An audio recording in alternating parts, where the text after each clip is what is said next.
যেখানে একজনকে বিএম কলেজে এসে একটা চূড়ান্ত সেরা হিসেবে দিয়ে যেতে হবে, নয়তো পক্ষ থেকে উনি শিক্ষা সচিব মহোদয় নয়তো বিএম কলেজে সংস্কার বাস্তবায়ন করতে চাই।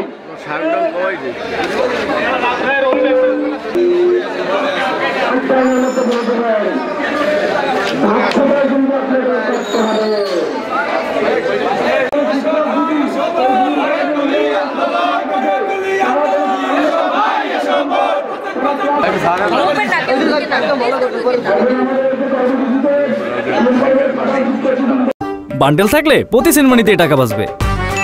বিকাশ সেনমানি বান্ডেল কিনে জিতুন প্রতি লেনদেনে। শুরু হয়েছে standard charter channel I agro অ্যাওয়ার্ডের 10ম আয়োজনের মনোনয়ন গ্রহণ। এবার নতুন ক্যাটাগরি বছরের সেরা ছাদ কৃষক সহ মোট 13টি ক্যাটাগরিতে পুরস্কার প্রদান করা হবে। মনোনয়ন গ্রহণ চলবে আগামী 15 জুলাই 2025 তারিখ পর্যন্ত। বিস্তারিত জানতে ভিজিট করুন www.agroaward.com এবং ফোন করুন 018737000556 এই নম্বরে।